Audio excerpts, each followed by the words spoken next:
Story number 1, The Last Pit Stop. It was supposed to be a simple road trip, just a few days of freedom before life caught up with us. Work, relationships, responsibilities. We had planned the route meticulously, taking the scenic roads through the deserts and small towns of the Southwest, a far cry from the hustle and bustle of the city. There were 4 of us packed tightly in my old sedan, and the mood was light. At least it was at the start. We had been driving for hours, watching the sun dip below the horizon, turning the sky into a canvas of fiery oranges and deep purples. The kind of sunset that makes you feel like the world is endless. But as the last light disappeared, a creeping unease settled in the car. Maybe it was the isolation of the desert, the way the landscape stretched on and on without a single sign of life. Or maybe it was the silence. No radio stations out here, just the hum of the engine and the occasional conversation. We first noticed the car just after nightfall. It was a beat-up old truck, the kind you'd expect to see in a junkyard, not on the open road.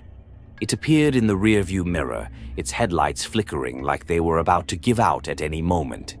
At first, I thought nothing of it, probably just another traveler making their way through the desert like us. But the truck stayed close. Too close. Every time I sped up, it did too. When I slowed down, it matched my pace. My friends noticed it too, the laughter fading from our conversations, replaced by nervous glances in the rearview mirror. "Do you think they're just messing with us?" one of my friends asked, trying to sound casual, but the tremor in their voice gave them away. "Maybe they're just in a hurry," I replied, though I didn't believe it. My hands were gripping the steering wheel so tightly my knuckles were white. We decided to stop at the next gas station, hoping to shake them off. When we finally saw the faint glow of neon in the distance, I let out a sigh of relief. The gas station was small, old, the kind of place that had probably been around since the 50s, with peeling paint and a single flickering light above the door. But it was a welcome sight, a slice of civilization in the middle of nowhere. I pulled up to the pump, trying to ignore the fact that the truck had followed us off the road and was now parked at the far end of the lot. The driver hadn't gotten out, just sat there, their silhouette barely visible through the dirty windshield. My heart was pounding in my chest, but I forced myself to get out of the car and start pumping gas. One of my friends went inside to pay while the rest of us waited outside. The desert air was cool, but I was sweating, every nerve in my body on edge. The truck's engine was still running, a low, steady rumble that seemed to fill the night. I could feel eyes on me, watching, waiting. When my friend came back from inside, they were pale, their hands shaking as they handed me the receipt. "The guy in there, he was weird," they whispered, glancing nervously at the truck. "Kept asking questions about where we were headed, how long we'd be on the road. I didn't tell him anything, but something's not right." We decided to get back on the road as quickly as possible.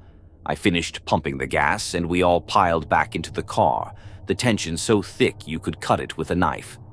As I started the engine, I glanced in the rearview mirror one last time.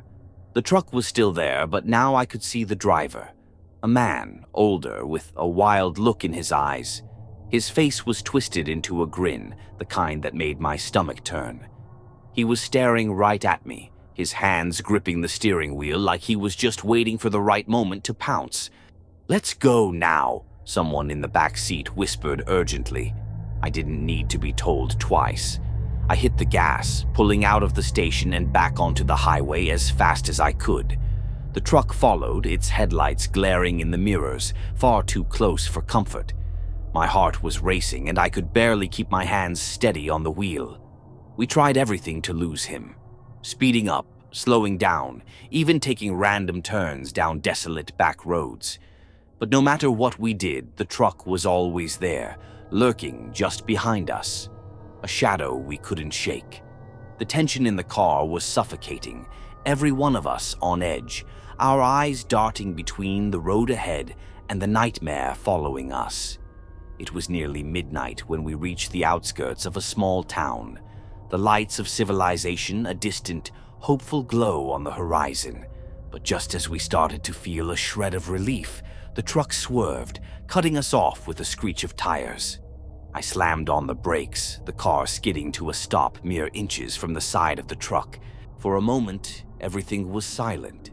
The only sound was the harsh breathing of my friends and the thudding of my own heart in my ears. Then the driver's side door of the truck creaked open, and the man stepped out. He was tall, his frame gaunt, like he hadn't eaten in days. His clothes were filthy, stained with God knows what, and his eyes were hollow, like there was nothing human left inside. He started walking toward us, slow and deliberate, like he had all the time in the world. I fumbled with the gear shift, trying to reverse to get away, but my hands were trembling so badly I couldn't find the right gear. He was getting closer, his eyes locked on mine, that twisted grin never leaving his face. My friends were screaming at me to move, to do something, but I was frozen, trapped in the nightmare of this moment.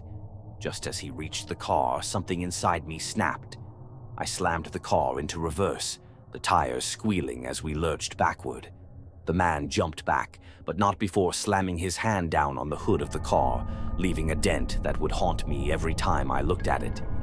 I didn't stop to think. I threw the car into drive and hit the gas, swerving around the truck and speeding toward the town as fast as the car would go. The truck didn't follow this time. In the rearview mirror, I saw the man standing in the middle of the road, watching us disappear into the night, that smile still etched on his face. We didn't stop until we reached the town, pulling into the first, well-lit parking lot we found. We sat there in the car, all of us too shaken to speak, just trying to process what had just happened. None of us talked about it after that. We cut the trip short, heading home the next day in silence. But the image of that man, his empty eyes and twisted grin, stayed with me. I still see him sometimes in my nightmares, standing in the middle of the road, waiting, watching. Story number 2, Midnight Refuel. It was one of those long nights on the road, the kind that makes your eyelids heavy and your mind play tricks on you.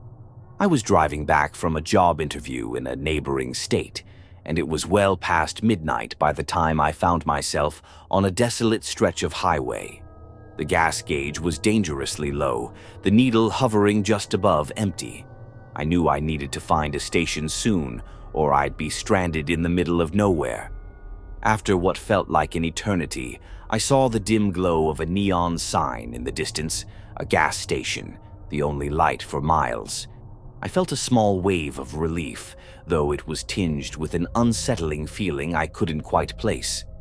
Maybe it was the isolation, the eerie silence of the night broken only by the hum of my engine, or maybe it was the way the station seemed to materialize out of the darkness, like it had been waiting for me. I pulled in, my tires crunching over the gravel. The place looked old, almost abandoned. The flickering sign above the station's convenience store read, "Open 24 hours," but the windows were dark, the interior lit only by a single bulb near the back. My car sputtered as I turned off the ignition, the silence that followed almost deafening. I stepped out, the cold night air sending a shiver down my spine. The wind rustled through the trees, whispering like it carried secrets I wasn't meant to hear.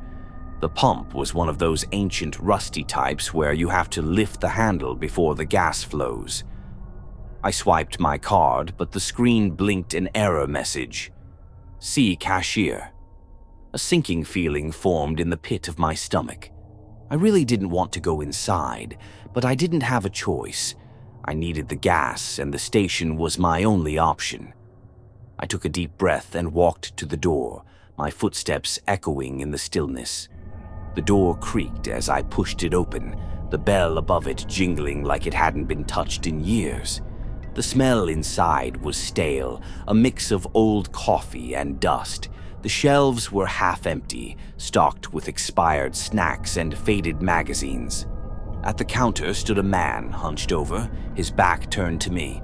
He was tall, his frame gaunt, dressed in a filthy plaid shirt that looked like it hadn't seen a wash in weeks. Excuse me," I said, my voice wavering slightly. The man didn't move, didn't even acknowledge that he'd heard me. I glanced around, hoping to see someone else, but the place was deserted. The silence stretched on, thick and oppressive. "Sir?" I tried again, louder this time. Slowly, he turned around. His face was shadowed under the brim of a dirty cap, but I could see enough. His eyes were sunken, almost hollow, and his skin was pale, stretched tight over his cheekbones. A slow, unsettling smile crept across his lips, revealing yellowed teeth.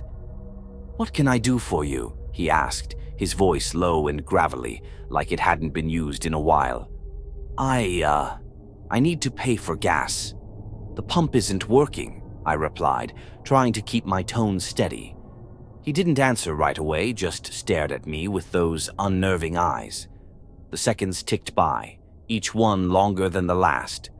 Finally, he nodded. "Cash only," he said, the smile never leaving his face. "Okay, how much do I need for a full tank?" I asked, reaching into my wallet. "Depends on how far you're planning on going," he said, leaning forward, his voice barely above a whisper. There was something off about the way he said it, like he knew something I didn't. I handed him a few bills, eager to get the hell out of there. He took them, his fingers brushing against mine, cold and clammy. I tried not to flinch. He punched something into the register, then handed me a receipt. "Pumps on," he said, his eyes never leaving mine. I mumbled a thank you and turned to leave, but as I did, I felt a cold gust of wind rush through the door, stronger than before. The bell above the door jangled wildly, and for a split second I thought I heard something else, footsteps behind me. I spun around, but the man was still at the counter, watching me with that eerie smile. No one else was there. I shook my head, trying to shake off the paranoia, and hurried back outside. The pump was indeed working now, the numbers ticking up as I filled my tank. I kept glancing over my shoulder, expecting to see someone lurking in the shadows, but the night was still. Too still. As the tank filled, I heard something, faint at first, but growing louder. It was a scraping sound, like metal on metal, coming from behind the station. I froze, every instinct screaming at me to get back in the car and drive away, but curiosity got the better of me. I left the pump running and slowly walked around the side of the building, the sound growing louder with each step. My heart was pounding in my chest, my breath coming in short, shallow gasps. I reached the corner and peeked around it. There, in the dim light, was an old, beat-up pickup truck. Its hood was up, and a man was leaning over the engine, his back to me. He was wearing the same dirty plaid shirt as the cashier, but this man was different, shorter, stockier. I could see his muscles straining as he worked on something inside the engine. Something about the scene didn't sit right with me. The truck looked like it hadn't moved in years, its tires flat, rust eating away at the body. And the way the man moved, almost mechanical, like he was going through the motions without any real purpose. I took a step back, ready to leave, when the man suddenly stopped what he was doing. He stood up straight, his head turning slightly, like he was listening for something. Then, without warning, he slammed the hood shut and turned to face me. I gasped and stumbled back. His face, it was the same as the cashier's. The same sunken eyes, the same tight skin, the same unnerving smile. But how? I had just seen the cashier inside, and this man was identical. "Need a hand with something?" he asked, his voice identical to the cashier's, but with an edge that sent chills down my spine. I shook my head, backing away slowly. "No, I'm good. Just getting gas," I stammered, my mind racing. He took a step toward me, and I turned and bolted back to my car, my heart pounding in my ears. I yanked the nozzle out of the tank, not even bothering to replace it, and jumped into the driver's seat. As I started the engine, I saw the man, or whatever he was, round the corner, that twisted smile still on his face. I slammed on the gas, the tires kicking up gravel as I sped out of the station. In my rearview mirror, I saw him standing in the middle of the road, watching me as I drove away, the station fading into the darkness behind him. I didn't stop driving until I was miles away, the lights of the station long gone. Only then did I pull over to the side of the road, my hands shaking, my breath coming in ragged gasps. I tried to make sense of what had just happened, but there was no rational explanation. I never did find out who or what those men were, or how they could have been in two places at once. All I know is that I'll never go back to that stretch of highway, and I'll never stop at another gas station late at night. Some things are better left unexplained, and some roads are better left untraveled. Story number 3, Fill Up and Fear. I was on a solo road trip, making my way through the endless stretch of desolate highway in the middle of nowhere, the kind of place where the horizon blurs into nothingness, and the only signs of life are the occasional tumbleweed and the skeletal remains of long-abandoned buildings. My car's fuel gauge had been hovering just above empty for miles, and with no cell service to rely on, I was desperate to find a gas station. It was getting dark, and the thought of being stranded out there was gnawing at the back of my mind. Just when I thought I might have to pull over and wait for someone to pass by, I saw it. A dimly lit gas station up ahead. It was old, weathered, and looked like it hadn't seen a customer in years. But it was my only option. The flickering neon sign buzzed faintly as I pulled in, illuminating the cracked asphalt with an eerie glow. There were no other cars, no sign of anyone around, just me in the gas station, standing like a ghost from another time. I parked near the only pump and got out of the car. The air was thick with the smell of gasoline and something else, something metallic and sickly sweet that made my stomach turn. I couldn't place it, but I forced myself to focus. I just needed to fill up the tank and get out of there.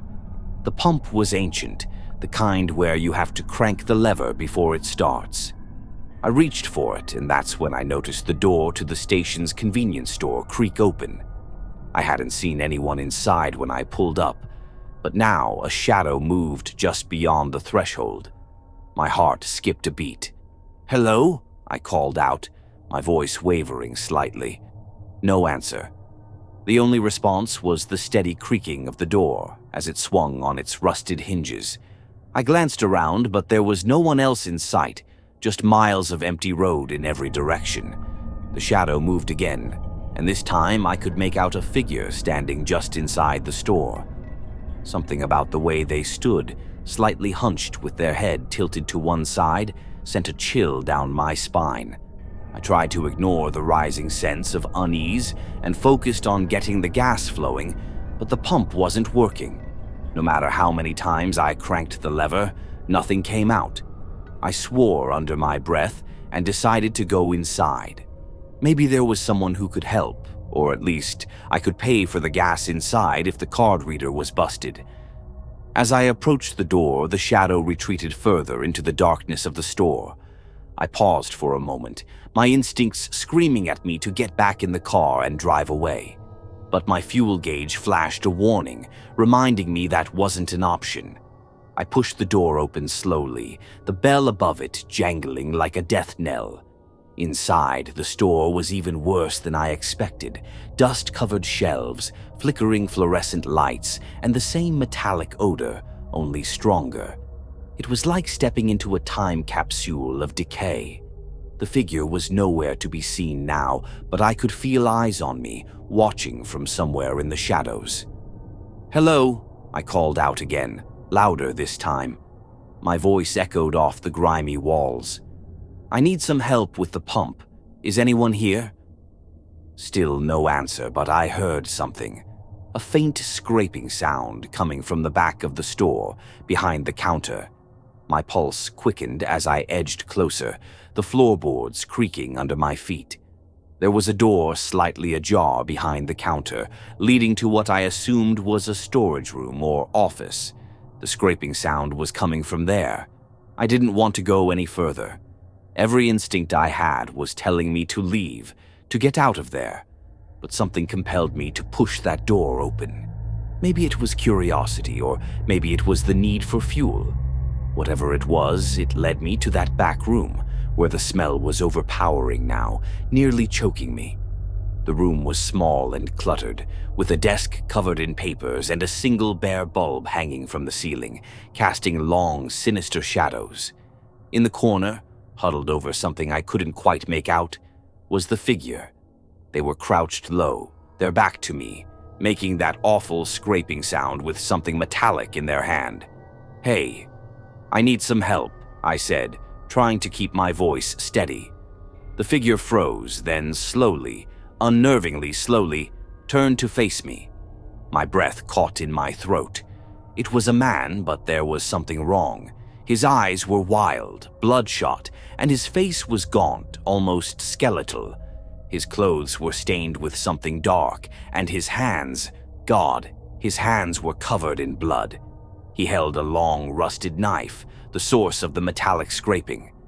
I took a step back, my heart pounding in my chest, as I realized what he had been doing. There, on the floor, partially obscured by his crouched form, was a body. A woman, lifeless, her eyes wide open in terror. The smell, the metallic scent that had clung to the air, was blood. The realization hit me like a freight train, and I stumbled backward, knocking over a stack of cans. The man stood up, the knife still in his hand, and smiled. A twisted, hollow smile that sent ice through my veins. "You shouldn't have come in here," he rasped, his voice low and menacing. I turned and bolted, my survival instincts finally kicking in. I could hear him behind me, his footsteps heavy and uneven as he gave chase. I didn't dare look back as I sprinted through the store, slamming into the door and bursting out into the night. My car was still there, my one hope of escape. I fumbled with the keys, my hands shaking uncontrollably as I tried to unlock the door. I could hear him getting closer, his breath ragged and animalistic. Finally, the door clicked open, and I threw myself inside, slamming it shut just as he reached the car. He was right there, right outside the window, his face twisted in rage. He pounded on the glass with the knife, screaming incoherently. I shoved the key into the ignition, praying it would start on the first try. The engine roared to life, and I didn't waste a second. I hit the gas, the tires screeching as I sped out of the station, gravel flying everywhere. I didn't look back. I couldn't. I just drove, pushing the car as fast as it would go, my heart racing, my mind reeling from what I had just witnessed. It wasn't until I was miles down the road, the gas station long out of sight, that I dared to breathe again. The reality of what had just happened began to sink in, and I nearly pulled over just to let the panic wash over me. But I couldn't stop. I had to keep going, had to get as far away from that place as possible. I kept driving through the night, not daring to stop until I reached the next town, where I could finally refuel and catch my breath. But even as I drove, I couldn't shake the feeling that I was still being watched, that somewhere out there, in the darkness, he was still following me,